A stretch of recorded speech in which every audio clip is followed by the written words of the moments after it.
नमस्कार, मैं संजीव कुमार। आज मध्य युग के महान दार्शनिक संत अगस्टाइन के बारे में उनके दर्शन को समझने का प्रयास करेंगे। संत अगस्टाइन का जन्म 353 ईस्वी में उत्तरी अफ्रीका में हुआ। उनका देहावसान 430 ईस्वी में हुआ। अगस्टाइन ने कहा, ज्ञान प्राप्त करो जिससे कि तुम विश्वास कर सको, विश्वास करो जिससे कि तुम ज्ञान प्राप्त कर सको। धर्म, विश्वास या आस्था द्वारा प्रदत्त सभी बातों को बुद्धि समझ नहीं सकती, क्योंकि बुद्धि की अपनी सीमा होती है। ईश्वर में विश्वास से बुद्धि समझ सकती है, और चर्च ही संसार में ईश्वर का एकमात्र प्रतिनिधि है। ज्ञान में सर्वप्रथम अपनी आत्मा का ज्ञान होता है। आत्मा ज्ञाता है और उसकी सत्ता स्वतः सिद्ध है।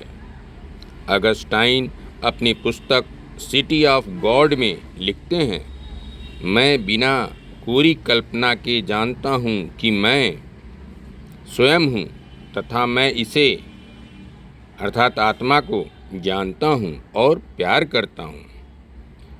और यदि यह गलत है तो आगे लिखते हैं, यदि मैं गलती करता हूँ तो मेरा अस्तित्व है साई फॉलर शम। जिसकी सत्ता नहीं है वह गलती नहीं कर सकता, अतः मेरी गलती ही मेरी सत्ता को सिद्ध करती है। ज्ञान सदा वस्तुनिष्ठ होता है, जिसे ईश्वर हमारे मस्तिष्क में उत्पन्न करते हैं। ईश्वर नित्य विज्ञानों का आश्रय है। संवेदना से केवल अपूर्ण ज्ञान ही प्राप्त होता है। परमार्थ अर्थात शाश्वत सत्य का ज्ञान प्रज्ञा से होता है। अगस्टाइन ईश्वर को ही एकमात्र तत्व मानते हैं। ईश्वर नित्य, शाश्वत, पर, सर्वज्ञ, सर्वशक्तिमान व आनंद स्वरूप है। वह पूर्णतः शुभ और स्वतंत्र है, परंतु उसके कार्य स्वाभाविक रूप में होते रहते हैं और अशुभ की संभावना ही नहीं है। संसार की वस्तुओं के सभी स्वरूपों का ईश्वर ही अधिष्ठान है। क्राइस्ट ईश्वर की संतान नहीं, अवतार हैं। ईश्वर ने शून्य या असत से जगत की उत्पत्ति की। जगत ईश्वर का निःसरण इमनेशन नहीं है, क्योंकि वह सृष्टि से पर है। उसकी सृष्टि सतत सृष्टि है, क्योंकि सृष्टि का अस्तित्व वहीं तक है जहाँ तक वह उसका पोषण करता है। जगत ईश्वर पर पूर्णतया आश्रित है।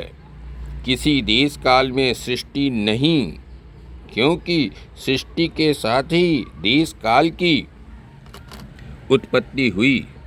ईश्वर देश काल से अतीत है। ईश्वर की सृष्टि शाश्वत नहीं है, क्योंकि वह सादी और शांत है। प्रत्येक मनुष्य को ईश्वर का ज्ञान प्राप्त करना चाहिए। साथ ही साथ प्रेम व भक्ति अनिवार्य है। ईश्वर के प्रति प्रेम धर्म का प्राण है। इसी से मोक्ष की प्राप्ति संभव है। परंतु ईश्वर का अस्तित्व है क्या, कैसे जाने? इसके उत्तर में अगस्टाइन के अनुसार प्रत्येक मनुष्य सत्यम, शुभम एवं सुंदरम को प्राप्त करने की अभिलाषा रखता है। अतः सत्यम, शुभम व सुंदरम का निरपेक्ष मानदंड अवश्य ही होगा। यह निरपेक्ष मानदंड ईश्वर है। सृष्टि में व्यवस्था, क्रम और निश्चित ऋतु परिवर्तन का व्यवस्थापक ईश्वर है। प्रत्येक मनुष्य का अंतःकरण ईश्वर का संकेत है। संसार के प्रत्येक वस्तु का कोई कारण है, अतः आदि कारण ईश्वर है। अशुभ की समस्या। जगत ईश्वर की सृष्टि है और ईश्वर परम शुभ है। अतः सृष्टि में अशुभ का कोई अस्तित्व नहीं है। यदि संसार में हमें अशुभ दिखाई देता है तो इसका कारण है कि हम उसे अपने लिए उपयोगिता की दृष्टि से देखते हैं। उसके पीछे जो दैवी इच्छा है उसकी हम अवहेलना करते हैं। जिस प्रकार छाया चित्र के सौंदर्य में वृद्धि करती है, उसी प्रकार संसार की सुविधा के लिए अशुभ अपरिहार्य है। कोट करते हैं, अशुभ शुभ नहीं है, किंतु यह शुभ है कि अशुभ है। धन्यवाद, नमस्कार।